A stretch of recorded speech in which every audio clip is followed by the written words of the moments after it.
ಮಗ credit card ತಗೋ ಅಂತ ಟಾರ್ಚರ್ ಕೊಡ್ತಾ ಇದ್ರಲ್ಲ, ತಗೊಂಡೆ ಮಗ, ಬಂತು. ತಿಂಗಳೆಲ್ಲ ಎಷ್ಟು ಬೇಕಾದ್ರೂ ಯೂಸ್ ಮಾಡ್ಕೋಬಹುದು ಗೊತ್ತಾ? ಲೋ ಮಗ, ಯಾಕೆ ತಗೊಂಡು ನಮ್ಮಂತವ್ರಿಗೆಲ್ಲ ಅದು ಎಲ್ಲ. ಒಂದ್ ಮೊಬೈಲ್ ತಗೋಬೇಕಪ್ಪ, ಕ್ರೆಡಿಟ್ ಕಾರ್ಡ್ ಬೈತೆ ಅಂತ ಕೇಳ್ಪಟ್ಟೆ. ಒಂದ್ ಫೋನ್ ಕೊಡ್ಸಪ್ಪ, ಒಂದ್ 10 ದಿನ ಬಿಟ್ಟು ಕೊಡ್ತೀನಿ. ಕೊಡಿಸ್ತೀನಿ, ಅದಕ್ಕೇನಂತೆ, ಆರಾಮಾಗಿ ಕೊಡುವಂತೆ ಬಿಡು. ಹೊರಗಡೆ ಹೋಗೋಣ. ಏನು ಟ್ರಿಪ್ಪಾ? ಹೌದಾ, ಸರಿ ಹೋಗೋಣ ಬಿಡು. ದುಡ್ಡಿಗೆ ಏನ್ ಮಾಡ್ತೀಯ? ಟೆನ್ಷನ್ ಇಲ್ಲ ಕಣ, ಹತ್ರ ಕಾರ್ಡ್ ಇದೆಯೋ? ಅಣ್ಣ ಆಯ್ತು, ಅಮೌಂಟ್ ಕ್ಯಾಶಾ? ಇಲ್ಲ, ಕಾರ್ಡ್ ಇದೆ. ಅಯ್ಯೋ, ಕ್ರೆಡಿಟ್ ಕಾರ್ಡ್ ಬಿಲ್ ಏನು ಇಷ್ಟು ಬಂದ್ಬಿಟ್ಟೈತೆ. ಹಲೋ, ಆ ಮಗ ಕ್ರೆಡಿಟ್ ಕಾರ್ಡ್ ಬಿಲ್ ಕಟ್ಬೇಕಾಗಿತ್ತು, ಫೋನ್ ತಗೊಂಡಿದ್ದಲ್ಲ, ಅಮೌಂಟ್ ವಾಪಸ್ ಕಳಿಸ್ತೀಯಾ? ಏನ್ ತಲೆ ತಿಂತೆ ಗುರು, 20 ಸಲ ಫೋನ್ ಮಾಡ್ಕೊಂಡು ಕೊಡ್ತೀನಿ ಇರೋ, ಪದೇ ತಲೆ ತಿಂತಾನೆ. ಏನಪ್ಪ ಮಾಡೋದು, ನಂಬಿಕೆಯಿಂದ ಕೊಡ್ಸಿದ್ರೆ ಏನ್ ಈ ತರ ಮಾತಾಡ್ತವನೆ. ಸರ್, ನಿಮ್ credit card bill overdue ಆಗಿದೆ ಸರ್, ಯಾವ ಪೇ ಮಾಡ್ತೀರಾ? ನಮ್ಮಪ್ಪ ಮನೆ ಲೋನ್ಗೆ ಅಪ್ಲೈ ಮಾಡೋಣ ಅಂತ ಹೇಳಿದ್ರು. ಈ ಓವರ್ ಡ್ಯೂ ಇಂದ ನನ್ನ ಸಿವಿಲ್ ಎಲ್ಲ ಹೋಗ್ಬಿಡ್ತಲ್ಲ ಗುರು.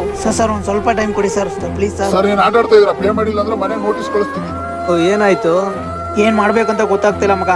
ಕಾರ್ಡ್ ಇದೆ ಅಂತ ಎಲ್ಲ ಕಡೆ ಉಜ್ಬಿಟ್ಟೆ, ಕೊಟ್ಟಿರೋರು ಒಬ್ರು ವಾಪಸ್ ಕೊಡ್ತಾ ಇಲ್ಲ. ಅದಕ್ಕೆ ಅವತ್ತು ಹೇಳಿದ್ದು ನಿನ್ಗೆ, ಆಫರ್ ಕೊಡ್ತಾರಂತೆ ಆಸೆ ಬಿದ್ರೆ ಕೊನೆಗೊಂದ್ ದಿವಸ ಹಿಂಗೆ ಆಗತ್ತೆ. ನಿಜ ಮಗ, ಸಾಲ ಯಾವತ್ತಿದ್ರು ಸರ್ವನಾಶನ ಮಾಡೋದು. ಸಾಲ ಮಾಡಿ ಸೋಕಿ ಮಾಡಬೇಡಿ. ಒಂದು ಊಟ ಇಲ್ಲ ಅಂದ್ರೂ ಪರವಾಗಿಲ್ಲ, ಇನ್ನೊಬ್ಬನ ಹತ್ರ ಕೈಯೂ ಚಾಚಬೇಡಿ.